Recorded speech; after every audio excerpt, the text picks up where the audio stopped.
Hi ನಮಸ್ಕಾರ, welcome to our YouTube channel Apoorva Trishul Naveen. ಇನ್ನೂ ಯಾರಾದರೂ ನಮ್ಮ ಚಾನಲ್ನ ಸಬ್ಸ್ಕ್ರೈಬ್ ಮಾಡಿಲ್ಲ ಅಂದರೆ ಪ್ಲೀಸ್ ನಮ್ಮ ಚಾನಲ್ನ ಸಬ್ಸ್ಕ್ರೈಬ್ ಮಾಡಿ ಮತ್ತು ಸಪೋರ್ಟ್ ಮಾಡಿ. ಏನು ಪಾಪು ಹೊತ್ತಿನಂತೆ ರೆಡಿ ಆಗಿಬಿಟ್ಟಿದ್ದಾರೆ. ಎಲ್ಲಿಗೆ ಹೋಗ್ತಾ ಇದ್ದೀವಿ ಅಂದರೆ ನಾವಿವತ್ತು ಒಂದು ಮದುವೆ ಇತ್ತು, ಸೊ ಅದಕ್ಕೆ ಮದುವೆಗೆ ಬಂದಿದ್ದೀವಿ. ಇದು ನಮ್ಮ ಹಸ್ಬೆಂಡ್ ಅವರ ಫ್ರೆಂಡದು ಮದುವೆ. ನೋಡಿ ಅಲ್ಲಿ ಹುಡುಗ ಅಲ್ಲೇ ಇದ್ದಾರೆ. ಇನ್ನೂ ಮುಹೂರ್ತ ಆಗಿರಲಿಲ್ಲ. ಯಾಕೆ ಅಂದರೆ ಮುಹೂರ್ತ ಇದ್ದಿದ್ದು 11 to 12ಗೆ. ನಾವು ಮನೆ ಒಂದು 8:30 ಥರನೇ ಬಿಟ್ವಿ. ಅಲ್ಲಿ ನೋಡಿ ಫೋಟೋ ಶೂಟ್ಸ್ ಎಲ್ಲ ಮಾಡಿದ್ದಾರೆ. ನಾವು ರೀಚ್ ಆಗಲಿಕ್ಕೆ ಒಂದು 11:15 11:30 ಆಗಿತ್ತು. ಮನೇಲಿ ಎಲ್ಲರೂ ತಿಂಡಿ ತಿನ್ಕೊಂಡು ಬಂದಿದ್ದರು. ನಾನು ತಿಂಡಿ ತಿಂದಿರಲಿಲ್ಲ, ಸೊ ಅದಕ್ಕೆ ನಾನು ಹೋಗಿ ತಿಂಡಿ ತಿನ್ಕೊಂಡು ಬಂದೆ. ಅಷ್ಟರಲ್ಲಿ ನಮ್ಮ ಪಾಪು ಅವ್ರ ತಾತನ ಕರ್ಕೊ ಹೋಗಿ ಬಲೂನ್ ತೆಗಿಸ್ಕೊಂಡು ಬಂದಿದ್ದರು. ಅಲ್ಲಿ ಹೊರ್ಗಡೆನೇ ಬಲೂನ್ ಎಲ್ಲ ಮಾರ್ತಿದ್ರು, ಬಲೂನು ಆಟ ಸಾಮಾನೆಲ್ಲ. ಸೊ ನಮ್ಮ ಪಾಪು ಹೋಗಿ ತೆಗಿಸ್ಕೊಬಂದಿದ್ರು ನೋಡಿ. ಮತ್ತೆ ಅವ್ರ ತಾತನೇ ಬೇಕು ಅಂತ ಹತ್ಕೊಂಡು ಆಟ ಮಾಡೋಕ್ಕೂ ಹೋಗ್ತಿದ್ದಾನೆ. ಯಾಕೆಂದರೆ ಅವ್ರ ಅಜ್ಜಿ ಅಂದರೆ ಇಲ್ಲೇ ಕೂತ್ಕೋತಾರೆ ಒಂದೇ ತಾವು. ತಾತ ಅಂದರೆ ಹೊರ್ಗಡೆ ಎಲ್ಲ ಕರ್ಕೊಂಡೋಗಿ ಸುತ್ತಾಡಿಸ್ಕೊಬರ್ತಾರೆ ಅಂತ ಹೇಳ್ಬಿಟ್ಟು ತಾತನ ಜೊತೆನೇ ಹೋಗ್ತಿದ್ದ. ಅಷ್ಟರಲ್ಲಿ ನಾನು ತಿಂಡಿ ತಿನ್ಕೊಂಡು ಬಂದಿದ್ನಲ್ಲ. ಆಮೇಲೆ ನಾನು ಮತ್ತೆ ಅವ್ರ ಅಜ್ಜಿ ಹತ್ರ ಕೊಟ್ಬಿಟ್ಟು, ನೋಡಿ ಪಾಪು ಹಾಡಾಕ್ತೀನಿ, ಡ್ಯಾನ್ಸ್ ಮಾಡೋರಂತೆ, ಒಂದು ವೀಡಿಯೋ ಮಾಡ್ತೀನಿ ಅಂತ ಹೇಳ್ಬಿಟ್ಟು ಸಮಾಧಾನ ಮಾಡ್ತಿದ್ದೆ. ಇದು ಅಜ್ಜಿ ಮತ್ತು ಅವರು ಮೊಮ್ಮಗೊಂದು ಒಂದು ವೀಡಿಯೋ ಮಾಡಿದ್ದೀನಿ, ಒಂದು ಶಾರ್ಟ್ ಮಾಡಿ ಅಪ್ಲೋಡ್ ಮಾಡಿದ್ದೀನಿ. ಇನ್ನು ಯಾರಾದರೂ ನೋಡಿಲ್ಲ ಅಂದರೆ ಆ ಶಾರ್ಟ್ ವೀಡಿಯೋನ ಹೋಗಿ ನೋಡಿ, ತುಂಬ ಚೆನ್ನಾಗಿದೆ ಅದು. ಅಜ್ಜಿ ಮತ್ತು ಮೊಮ್ಮಗೊಂದು ಕ್ಯೂಟ್ ವೀಡಿಯೋ, ಕ್ಯೂಟ್ ರಿಯಾಕ್ಷನ್ ಕೊಟ್ಕೊಂಡು ತುಂಬ ಕ್ಯೂಟಾಗಿ ಮಾಡಿದ್ದಾರೆ ನೋಡಿ. ಬಲೂನ್ ಅಂದರೆ ಎಷ್ಟಿಷ್ಟ. ನಾವು ಮೊದಲು ಚಿಕ್ಕವರಾಗಿದ್ದಾಗ ಜಾತ್ರೆಯಲ್ಲಿ ಮೊದಲು ತೊಗೋತಿದ್ದಿದ್ದೆ ಬಲೂನು. ಆಮೇಲೆ ಇಲ್ಲಿ ಹುಡುಗನ ಕರ್ಕೊಬರ್ತಾಯಿದ್ರು. ಆವಾಗಲೇ ಟೈಮ್ ಆಗಿತ್ತು ಅಂತೇಳಿ ದಾರೆಗೆ ಹುಡುಗನ ಕರ್ಕೊಬರ್ತಿದ್ರು. ನಾನು ಪಾಪುಗೆ ಊಟ ತಿನ್ನಿಸಿರಲಿಲ್ಲ, ಯಾಕೆಂದರೆ ನಾವು ಬೇಗ ಬಂದಿದ್ದರಿಂದ ಪಾಪುಗೆ ಊಟ ತಿನ್ಸೋಕ್ಕಾಗಿರಲಿಲ್ಲ. ನಾನು ತಿಂಡಿ ರೆಡಿ ಮಾಡಿಕೊಂಡು ಬಾಕ್ಸ್ಗೆ ತೊಗೊಬಂದಿದ್ದೆ ಪೊಂಗಲ್ ಮಾಡಿಕೊಂಡು. ಕಾರಲ್ಲಿ ತಿನ್ಸೋಣ ಅಂದ್ಕೊಂಡೆ ನಾನು, ಬಟ್ ಕಾರಲ್ಲಿ ಪಾಪು ಮಲ್ಕೊಬಿಟ್ಟಿದ್ರಿಂದ ತಿನ್ಸೋಕ್ಕಾಗಿರಲಿಲ್ಲ. ಸೊ ಇಲ್ಲೆಲ್ಲ ಓಡಾಡ್ಕೊಂಡು ತಿನ್ನಿಸ್ದೆ. ಅದಾದಮೇಲೆ ಆಲ್ರೆಡಿ ದಾರೆ ಆಗ್ಬಿಟ್ಟಿತ್ತು ನಾವು ಹೊರಗಡೆ ತಿನ್ನಿಸ್ಕೊಬರೋಷ್ಟರಲ್ಲಿ. ಆಮೇಲೆ ನಾವು ಹಾಲೆಲ್ಲ ಬಿಟ್ಬಿಟ್ಟು ಊಟಕ್ಕೆ ಅಂತ ಹೊರಟ್ವಿ. ಊಟ ಅಂತೂ ಹೇಳೋದೇ ಬೇಡ, ಸಖತ್ತಾಗಿತ್ತು. ನಾನು ಹೋಗಿರೋ ಮದುವೆಲಿ ಫಸ್ಟ್ ಟೈಮ್ ನಾನ್ ವೆಜ್ ಮಾಡಿದ್ದು. ಚಿಲ್ಲಿ ಚಿಕನ್, ಚಾಪ್ಸ್, ಫಿಶ್ ಕಬಾಬ್, ಗೋಟಿ ಗೊಜ್ಜು, ಮಟನ್ನು, ಇಡ್ಲಿ ಅಂತ ತುಂಬ ವೆರೈಟಿ ಮಾಡಿದರು. ಊಟ ಅಂತೂ ತುಂಬ ಚೆನ್ನಾಗಿತ್ತು. ನನಗಂತೂ ಸಿಕ್ಕಾಪಟ್ಟೆ ಖುಷಿಯಾಗ್ಬಿಡ್ತು. ಇನ್ನು ಮದುವೆಲಿ ನಾನ್ ವೆಜ್ ಮಾಡಿದ್ದಾರೆ, ಫಿಶ್ ಎಲ್ಲ ಮಾಡಿದ್ದಾರೆ ಅಂತೇಳಿ. ಊಟ ಎಲ್ಲ ತಿನ್ಕೊಂಡು ಹುಡುಗ ಹುಡುಗಿಗೆ ಹೇಳ್ಬಿಟ್ಟು ನಾವು ಮತ್ತೆ ಊರ ಕಡೆ ಬಂದ್ವಿ. ನಾವು ಬರೋಷ್ಟರಲ್ಲಿ 3:30 ಆಗಿತ್ತು. ಯಾಕೆ ಅಂದರೆ ನಮಗೂ ಕೂಡ ಅಲ್ಲಿಗೂ ಮದುವೆಗೂ ಹೋಗೋದಕ್ಕೆ ಒಂದು 2:30 ಆಗುತ್ತೆ. ಅಷ್ಟು ಟೈಮ್ ಬೇಕು, 2.5 hours.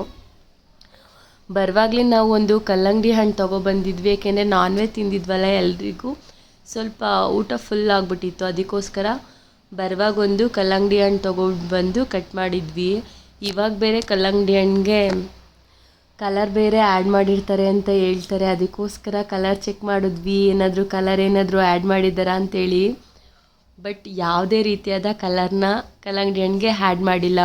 ಮತ್ತು ಇನ್ನೊಂದೇನೆಂದರೆ ಯಾವುದೇ ಕಾರಣಕ್ಕೂ ಆ್ಯಡ್ ಮಾಡೋದಕ್ಕೆ ಆಗೋದೇ ಇಲ್ಲ. ಅದನ್ನು ಒಬ್ಬರಿದ್ದಾರೆ ನೋಡಿ, ವಿಜಯಲಕ್ಷ್ಮಿ ಅಂತೇಳಿ, ಅವರೆಲ್ಲನೂ ಚೆಕ್ ಮಾಡ್ತಿರ್ತಾರಲ್ಲ ಫುಡ್ಡು, ಅವರೇ ಕೂಡ ಕನ್ಫರ್ಮ್ ಮಾಡಿದ್ದಾರೆ ಯಾವುದೇ ಕಾರಣಕ್ಕೂ ಕಲ್ಲಂಗಡಿ ಹಣ್ಣಿಗೆ ಕಲರ್ನ ಇಂಜೆಕ್ಟ್ ಮಾಡೋದಕ್ಕೆ ಆಗೋದಿಲ್ಲ ಅಂತ. ಸೊ ಯಾರೂ ವರಿ ಮಾಡಬೇಡಿ, ಯಾವುದೇ ಕಾರಣಕ್ಕೂ ಫ್ರೂಟ್ಗೆ ಮಿಕ್ಸ್ ಮಾಡೋದಕ್ಕೆ ಆಗೋದಿಲ್ಲ ಕಲರು.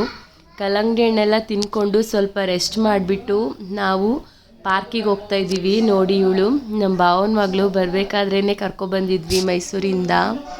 ಅವಳು ಬಂದಿದ್ಲು ಅಂತೇಳಿ ನಮ್ಮ ಪಾಪುನು ಸ್ವಲ್ಪ ಆಟಾಡ್ಸೋಣ ಅಂತ ಪಾರ್ಕಿಗೆ ಕರ್ಕೊ ಹೋಗ್ತಾಯಿದ್ದೀವಿ. ನೋಡಿ ಅಲ್ಲಿ ಪಕ್ಷಿ ಬಂದಿದೆ ಅಂತ ತೋರಿಸ್ತಾ ಇದ್ದಾನೆ. ಅದು ಎಲ್ಲಾದರೂ ಪಕ್ಷಿ ಇರಲಿ, ಅದು ಹೆಂಗೆ ಗೊತ್ತಾಗ್ಬಿಡುತ್ತೋ ಅವ್ನ ಕಣ್ಣಿಗೆ ಪಕ್ಷಿ ಅಂತ ಸ್ಟಾರ್ಟ್ ಮಾಡಿಬಿಡ್ತಾನೆ. ಮತ್ತು ಇಲ್ಲಿ ಬೇರೆ ಒಂದು ನಾಯಿ ಇತ್ತು, ಅದಕ್ಕೆ ನೋಡ್ತಾ ಇದ್ದಾನೆ ನೋಡಿ. ಇದೇ ನಮ್ಮ ಊರಿನ ಸ್ಟೇಡಿಯಂ. ನಾವು ಪಾರ್ಕಿಗೆ ಹೋಗೋಷ್ಟರಲ್ಲಿ ಆಲ್ರೆಡಿ ಒಂದು 6:30 ಆಗಿಬಿಟ್ಟಿತ್ತು. ಅದಕ್ಕೆ ಅಷ್ಟರಲ್ಲಿ ಆಲ್ರೆಡಿ ಎಲ್ಲರೂ ಬಂದು ಆಟ ಆಡ್ತಾ ಇದ್ದಾರೆ ನೋಡಿ. ಆದರೂ 6 ಆಗಿದ್ದು ಕೂಡ ಇನ್ನೂ ಎಷ್ಟೊಂದು ಬೆಳಕಿದೆ, ಬಿಸಿಲಿದೆ, ಎಷ್ಟೊಂದು ಬೈಕ್ ಎಲ್ಲ ನಿಂತಿದೆ ನೋಡಿ ಸ್ಟೇಡಿಯಂ ಹತ್ರ. ಸಂಡೇ ಆಗ್ಬಿಟ್ರಂತೂ ಜಾಗನೇ ಇರಲ್ಲ, ಅಷ್ಟು ಫುಲ್ ಆಗಿರುತ್ತೆ. ಅದ್ರ ಆಪೋಸಿಟ್ಟೇ ಪಾರ್ಕ್ ಇರೋದು. ನಾವು ಪಾರ್ಕಿಗೆ ಹೋಗ್ತಾ ಇದ್ದೀವಿ ನೋಡಿ. ಇದೇ ನಮ್ಮ ಊರಿನ ಪಾರ್ಕ್. ಇಲ್ಲಿ ಲೆಫ್ಟ್ ಸೈಡಲ್ಲೇ ದೊಡ್ಡವರಿಗೆ ಅಂತೇಳ್ಬಿಟ್ಟು ಜಿಮ್ ಏರಿಯಾ ಎಲ್ಲ ಮಾಡಿದ್ದಾರೆ.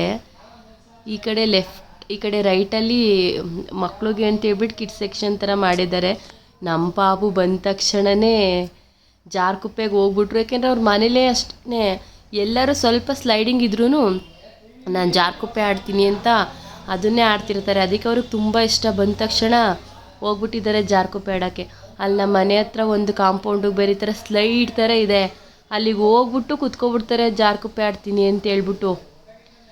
ಅದಕ್ಕೆ ಇವತ್ತು ಪಾರ್ಕಿಗೆ ಕರ್ಕೊಬಂದಿದ್ವಿ. ಜಾರ್ಕುಪ್ಪೆ ನೋಡ್ಬಿಟ್ರಲ್ಲ, ಇನ್ನು ಅವ್ರು ಹಿಡಿಯೋಕ್ಕೆ ಆಗ್ತಿಲ್ಲ. ಬೇರೆ ಯಾವ ಹುಡುಗ್ರೂ ಹತ್ಸೋಕ್ಕೂ ಬಿಡ್ತಿಲ್ಲ. ಯಾರು ಬೇರೆ ಮಕ್ಕಳು ಬಂದರೂ ಸಾಕು, ಏ ಏ ಏ ಇಳಿ ಇಳಿ ಮುಟ್ಬೇಡ ಅಂತ ಬೇರೆ ಬಡ್ಕೋತಿರೋ. ಪಾಪ ಆ ಹುಡುಗಿನೂ ಜಾರ್ಕುಪ್ಪೆ ಆಡಬೇಕು ಅಂತ ಆಟ, ಇವನು ಆಟ.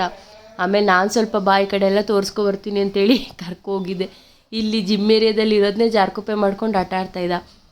ಮತ್ತು ಇನ್ನೊಂದು ರೌಂಡು ಎಲ್ಲ ಏನೇನಿದೆ ಎಲ್ಲೆಲ್ಲಿದೆ ಅಂತೆಲ್ಲ ಬಂದು ಚೆಕ್ ಮಾಡ್ಕೋತಾ ಇದ್ದಾರೆ. ನಾನು ಎಷ್ಟೇ ಕರ್ಕೊಬಂದ್ರು ಮತ್ತೆ ಓಡಿ ಮತ್ತೆ ಆ ಕಡೆನೇ ಹೋಗ್ತಿದ್ದ. ಅದಕ್ಕೆ ಇಲ್ಲಿ ಅಜ್ಜಿಗುಜ್ಜಿ ಇತ್ತು. ನಾವಿದು ಚಿಕ್ಕದ್ರಲ್ಲಿ ಊರಲ್ಲೆಲ್ಲ ಎತ್ತಿನ ಗಾಡಿ ಇರ್ತಿತ್ತಲ್ಲ, ಅದ್ರಲ್ಲಿ ಅಜ್ಜಿಗುಜ್ಜಿ ಆಡ್ತಿದ್ವಿ. ಅದೆಲ್ಲ ತುಂಬ ಚೆನ್ನಾಗಿರ್ತಿತ್ತು. ಇಲ್ಲಿ ಇದು ಹಗ್ಗದ ಮೇಲೆ ಬೇರೆ ಹತ್ತೋದಿತ್ತು. ಅಲ್ಲಿಗೂ ಬಂದ್ಬಿಟ್ರು. ಯಾವುದನ್ನು ಮಾಡಬೇಡ ಅಂತೀನಿ ಅದನ್ನೇ ಮಾಡ್ತೀನಿ ಅಂತ ಹೇಳ್ಬಿಟ್ಟು ಬಂದ್ಬಿಡ್ತಾನೆ ನನ್ನ ಮಗ. ಆಮೇಲೆ ಅದಕ್ಕೆ ನಾನೇ ಹಿಂದೆ ನಿಂತ್ಕೊಂಡು ಹತ್ತಿಸ್ತಾ ಇದ್ದೆ. ನನ್ನನ್ನು ಬೇರೆ ಕೈ ಮುಟ್ಬೇಡ ಅಂತ ಬೇರೆ ಹೇಳ್ತಿದ್ದ. ಅವ್ರ ಅಜ್ಜಿನ ಬೇರೆ ಅಲ್ಲಿ ಬಗ್ಗಿ ನೋಡ್ತಾ ಇದ್ದಾನೆ. ಆಮೇಲೆ ಈ ಕಡೆ ಅವ್ರ ಅಕ್ಕ ಉಯ್ಯಾಲೆ ಆಡ್ತಿದ್ರು ಅಲ್ಲಿ. ಆಮೇಲೆ ನಾನು ಬಾ ನಿನ್ನನ್ನು ಉಯ್ಯಾಲೆ ಆಡಿಸ್ತೀನಿ ಅಂತ ಹೇಳ್ಬಿಟ್ಟು ಕರ್ಕೊಬಂದೆ. ಅವನೊಬ್ಬನಂತೂ ಕೂರ್ಸೋಕ್ಕಾಗಲ್ಲ. ಅದಕ್ಕೆ ಅವ್ರ ಅಕ್ಕನ ಕೂರಿಸ್ಕೊ ಅಂದರೆ ಅವಳು ಇಲ್ಲ ನನಗೆ ಭಯ ಬಿದ್ದುಬಿಡ್ತೀನಿ ಅಂತ. ಅದಕ್ಕೆ ನಾನೇ ಕೂರಿಸ್ಕೊಂಡೆ. ಬಾ ನಾನೇ ಕೂರಿಸ್ಕೊ ಆಡಿಸ್ತೀನಿ ಅಂಥೇಳಿ. ನನಗೆ ಭಯ ಆಗ್ತಿತ್ತು, ನಾನು ಕೂತ್ಕೊಂಡ್ರೆ ಎಲ್ಲಿ ಅದು ಮುರಿದೋಗ್ಬಿಡುತ್ತೋ ಅಂತ ಹೇಳ್ಬಿಟ್ಟು. ಹಂಗಾದ್ರೂ ಸ್ವಲ್ಪ ನಿಧಾನಕ್ಕೆ ಕೂತ್ಕೊಂಡು ಆಟ ಆಡಿಸ್ತಿದ್ದೆ. ಹಂಗಾದ್ರೂ ಕೂತ್ಕೋಬೇಕಲ್ಲ, ಒಂದು ಕಡೆ ಅಲ್ಲಿ ಉಯ್ಯಾಲೆ ಆಡೋಕೆ ಹೋಗ್ಬೇಕಂತ ಹೇಳ್ಬಿಟ್ಟು ಓಡ್ತಿದ್ರು. ಹಂಗಾರು ನಾನು ತುಂಬ ಟೈಮ್ ಆಗಿಬಿಟ್ಟಿದೆ ಅಂತ ಹೇಳ್ಬಿಟ್ಟು ಕರ್ಕೊಂಡು ಹೋದೆ. ಏಕೆಂದರೆ ಸಂಜೆ ಆಗಿತ್ತಲ್ಲ, ಸೊಳ್ಳೆಲ್ಲ ಕಚ್ಚುತ್ತೆ ಅಂತೇಳಿ. ಇದಾಗಿತ್ತು ನಮ್ಮ ಈ ದಿನದ ವ್ಲಾಗ್. ನಮ್ಮ ವಿಡಿಯೋ ಬೇಕಿದ್ರೆ ನಮ್ಮ ಚಾನಲ್ನ ಸಬ್ಸ್ಕ್ರೈಬ್ ಮಾಡಿ ಸಪೋರ್ಟ್ ಮಾಡಿ.